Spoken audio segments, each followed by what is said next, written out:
Whether you just picked up a Switch 2 or have had one since launch, here's a list of 36 tips, tricks, and secret settings your Switch 2 is hiding. First up, if your display is looking a little bit dim, then you may need to change this setting. Even maxing out the brightness slider doesn't seem to help all that much so long as the auto brightness is turned on. Toggle it off though, and you'll see just how bright your Switch 2 can be. The only time I may have this one on is if you're in a really dark room and trying to preserve as much battery life as possible. Now, speaking of battery life, if you're noticing your Switch 2 dying quicker than expected, you're not alone. While the battery life isn't the best no matter what you do, there's actually a hidden glitch where the Switch 2 displays an inaccurate charge level. In order to fix this, you need to reset the console battery. Fortunately, Nintendo has provided instructions on exactly how to do this, and it's pretty straightforward. Start by making sure you have the latest system software update. Then completely power off the console. Now press and hold both volume buttons. Then press the power button to turn the system back on while still holding down the volume buttons. Keep holding the volume buttons and eventually the recovery mode menu will appear. From here, you actually don't need to make any changes or adjustments to these settings. Just fully power down the console once again, and when you turn the Switch 2 back on, your battery level should now be calibrated properly. Now that you fixed the battery glitch, you should probably enable this setting, which stops the console charging at 90%. This helps to preserve the life of your battery over time and is especially recommended if you play mostly in docked mode. Just don't forget to disable the setting if you have a long road trip or commute coming up. Now, while the battery life may be weaker here on the Switch 2, it's balanced out by hardware that's much more powerful than the original Switch. One of the big new features Nintendo has hyped up is HDR. While it's certainly nice to have this feature here, there are definitely a few settings you'll want to change to make sure you're getting the best picture quality possible. First, there are actually two different HDR settings on the Switch 2. This setting is just for the Switch 2 screen itself. This only applies when you're playing in handheld mode.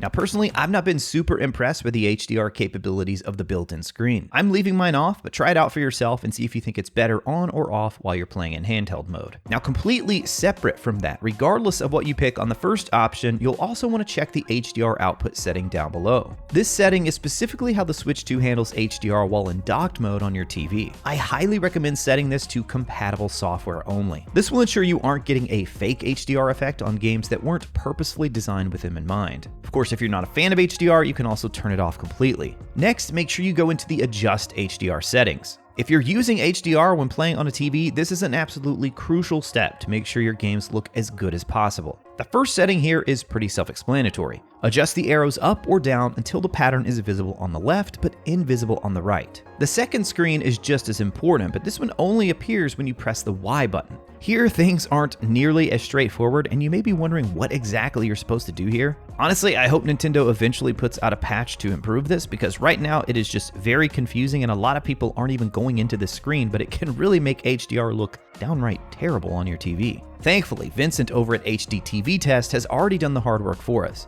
He has a chart here showing exactly how many clicks you should go up on the second screen based on how many clicks you went up on the first screen. It may sound a bit complicated, but honestly, it's pretty straightforward, and trust me, your games are going to look so much better once you have all this squared away. Fortunately, as long as you're playing on the same TV, you can set it and never have to worry about it again. While the HDR may be a bit confusing to set up, Nintendo has made it incredibly easy to share screenshots on the Switch 2. Just like on the original Switch, you can press the capture button once to take a screenshot, or briefly hold it down to save the last 30 seconds of gameplay. Then you just need to install the free Nintendo Switch app on your smart device and sign in with your Nintendo account. From here, go into your Switch 2 and select Album from the home menu. You can then select individual screenshots or videos to upload. The Quick Actions menu on the left lets you select up to 100 files in a single batch. Once the files are uploaded, they'll remain there in the Nintendo app for 30 days. This should give you plenty of time to save them straight to your smart device. Now, one of my favorite things here that's even better on the Switch 2 is for auto uploads. This way, anytime you take a screenshot or record a clip, it will automatically get sent to your Nintendo app and be ready for you to download there, so long as your Switch 2 is connected to the internet. To enable auto uploads, go back into your album on the Switch 2. Then select Upload Settings from the left sidebar. Here, you toggle on Automatic Uploads. You can actually even set this per user, so if you have kids who love to take screenshots or videos, this will help ensure your app only shows screenshots and clips that you've taken under your user profile. Nintendo has also simplified the process of enabling Bluetooth headphones on the fly. After you go through the initial setup of pairing them with your Switch 2, just hold down the home button and you'll be able to instantly connect or disconnect directly from the shortcut menu. It's a small quality of life change that's actually a huge improvement over Switch 1. Speaking of those quick settings, you can also add a shortcut for button remapping. Just go into your system settings and look for accessibility. Then make sure the button mapping and quick settings option is turned on. Everything here is fully customizable. You can even save your changes as a preset, which is really handy if there are remapped controls you want to use just for specific games. You can actually even remap the new C button, so if you don't plan on using the game chat feature very much, feel free to set this to something more useful. Now, if you've tried playing any of the GameCube classics, you may run into an annoying issue when it comes to remapping those controls. Wind Waker, for example, has a horizontally inverted camera that cannot be changed with an in-game setting. The Switch 2 system remapping also doesn't help out here. Fortunately though, there's a separate control remap feature built into the GameCube Classics menu, and this one even allows you to adjust the directional inputs. Whenever you have a game loaded, just press the minus button. Then look for the View Change Controls option. The menu here is a little confusing at first, but you just need to press A on any input that you want to change. Then you want to set the new action for the button or direction that you just selected. After you make the change, you'll see the new input command in red text. In addition to changing the horizontal input for the right stick, I also switched around some of the face buttons to make Wind Waker feel a bit more like its original GameCube controller setup. Of course, if you actually want to use an original controller, you can do that as well. Nintendo is selling a revamped version of the classic GameCube controller, but remember those old GameCube adapters that we've been using to play Smash since the Wii U days? They actually still work here on the Switch 2. So if you happen to have some GameCube controllers lying around and the old GameCube adapter, no need to buy the new version. And if you prefer wireless, these adapters even work with the old school Wavebird controller. Speaking of the GameCube though, if you're a big fan of that system, then you're gonna love this little Easter egg. Did you know you can actually trigger the classic GameCube startup sound on the Switch 2? All you have to do is hold the left stick in any direction when you pick the user booting up a GameCube Classic. Then get ready for that oh so satisfying shot of nostalgia. Now, the Wavebird working through the GameCube adapter may not be a huge surprise, but I actually couldn't believe that it worked with this next controller. In 2005, Nintendo and Konami teamed up to release Dance Dance Revolution and Mario Mix on the GameCube. Well, I just so happen to still have a copy of this game, as well as the dance pad it came with. And yes, believe it or not, the dance pad actually works when you connect to the GameCube adapter. Unfortunately, it won't be much use for games where you need the analog sticks or shoulder buttons, but hey, if you ever feel like trying a Super Mario Bros. Run using a dance pad, you can totally do it on the Switch too.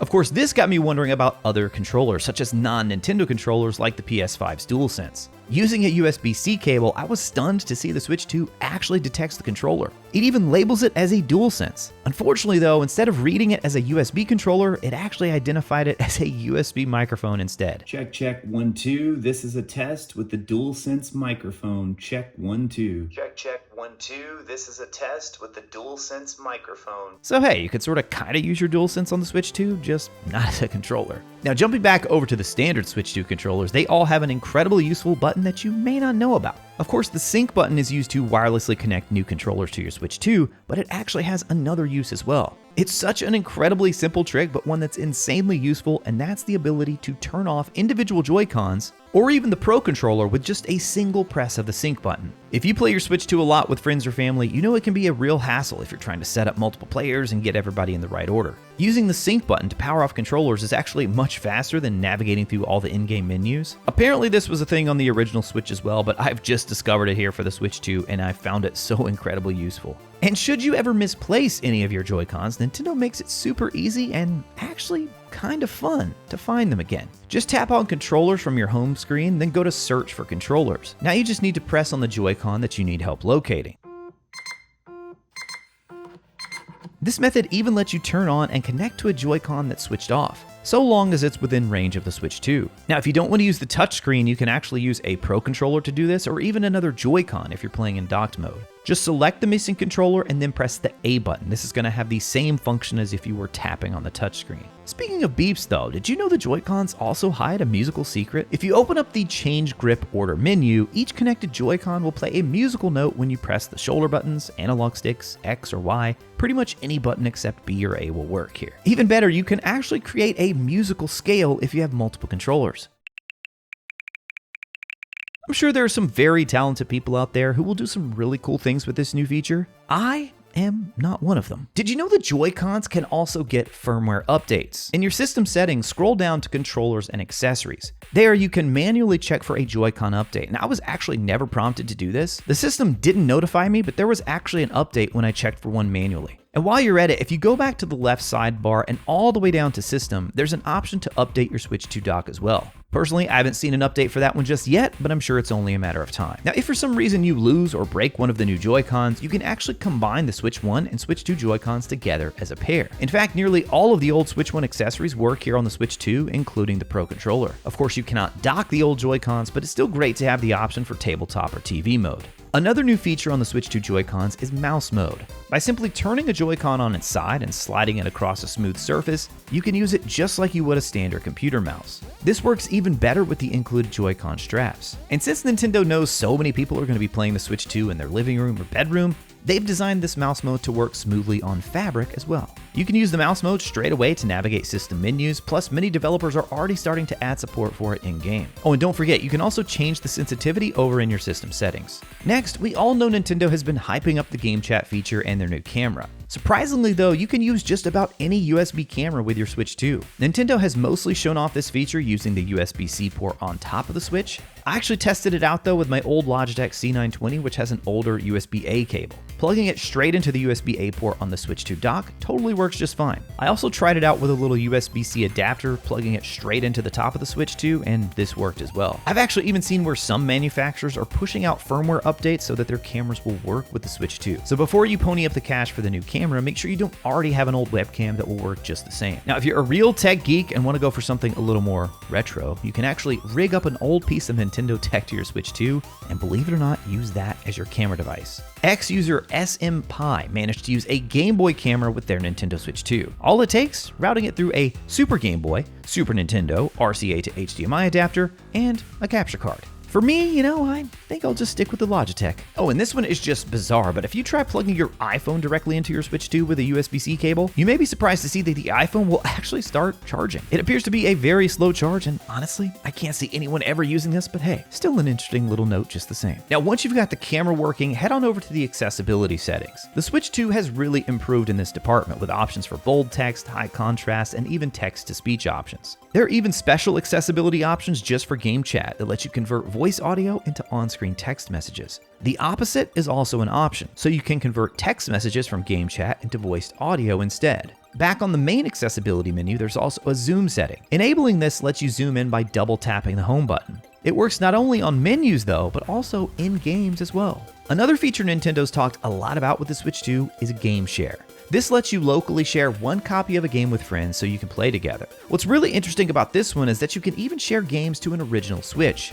Now, the quality here obviously isn't as good as if you were playing the game natively, but it's still really nice to have this as a free option. Speaking of games, many were surprised to see Switch 2 Welcome Tour would be a paid download rather than a free pack-in game. Should you decide to drop the cash on this one, you'll learn quite a few unique little facts about Nintendo's latest console. Specifically, you'll learn a lot about the design of the system, like the fact that there's some intentional leeway in the bendability of the Switch 2 Joy-Cons. There's actually a built-in air gap to allow for incidental movement or slight force here. This helps to keep the Joy-Con magnets firmly in place no matter how you're holding the system. Welcome Tour also teaches us the Switch 2 has a sensor that can detect the angle of the kickstand. I'm actually super curious to see if there are any clever developers out there who are going to find some unique ways to use this in gameplay. Additionally, Welcome Tour gives us an excellent overview of how the Switch 2's backward compatibility feature works. Turns out, the Switch 2 doesn't have the same computer code as its predecessor. Instead, Switch 1 games are being rewritten on the fly when they're loaded on the new console. A lot of times, this results in higher performance and faster loading times on many Switch 1 games. So definitely try out some of those old titles here and let me know what you find. In addition to all the games that get kind of this automatic boost, developers can make things even better by pushing out dedicated updates for their Switch 1 games. That's exactly what Nintendo has done with these 12 titles. The upgrades here include everything from visual enhancements to better frame rates and faster load times. Some third parties are even getting in on the action here, like Hello Games with No Man's Sky. I had never played this before, but saw it was on sale when the Switch 2 launched. Picked up the Switch 1 version, got a free upgrade to the Switch 2 version, and I've just really been enjoying this so far. Of course, there are also the Switch 2 editions of some Switch 1 games, however, these are not free, as they typically offer more significant improvements or even new content entirely. Now, speaking of games, the eShop now has a notification bubble showing us exactly how many of our wishlisted games are on sale. This is actually super handy. As games are getting more and more expensive, it's really nice that we can quickly see at a glance if any of our most wanted titles are on sale. As for managing your game library, one tip I can't recommend enough is to make sure your Switch 2 is set as your primary console. If it's not, this can cause all sorts of issues when trying to access digital games and navigating Nintendo's new virtual game card system. My Switch 2 actually wasn't set as my primary system, so I had a moment in Mario Kart World where it completely shut down on me right in the middle of a race. So in order to check this, load up the eShop and tap your profile picture in the top right corner. Scroll down and choose Settings. Then go all the way down until you see a section called Pass Enabled Console. If it says this system, then you're good. Your Switch 2 is already set as your primary console. If it doesn't say that, however, you need to find the original Switch that's tied to your account. Go to this same menu and then choose Deregister. Don't worry, you won't lose or delete anything on that system by doing this. From there, go back to your Switch 2 and make sure that you're completely closed out of the eShop. Then just reload the eShop once again, and this should actually set your Switch 2 as the primary console. Now, if you plan to travel with your Switch 2 or just want to make sure that you're the only one accessing it, you might want to enable the system lock screen. Previously, this could only be done by turning on parental controls. With the Switch 2 though, Nintendo has added it as a separate system setting. Go into your system settings here, then scroll all the way down to the system option. Then look for the system lock toggle and turn it on. The Switch 2 has also added a bunch of new user icon options. From Mario to Pokemon to ARMS, there's something here for everybody. I'm actually not sure if it's a new one or not, but my personal favorite has to be the Samus icon. Now what's cool here is you can further customize your user profile by loading up the Nintendo Switch Online application. Nintendo frequently runs special events here where you can redeem platinum points for new icons or backgrounds. Just go to the top right here, and that's where you're going to be able to set up these new icons for use in your profile picture. Just know that redeeming the points though for the icon actually isn't enough. You have to make sure that you go here to this little section, create the icon, and then it will get added to your collection. Now, if you learned something in this video that you didn't know before, do me a favor, go ahead and click that subscribe button. We're trying to hit 100K by the end of the year. Then check out this awesome video over on the left side of your screen now. YouTube thinks you would like that one next. As always, thank you all so much for watching. I'll talk to you again soon.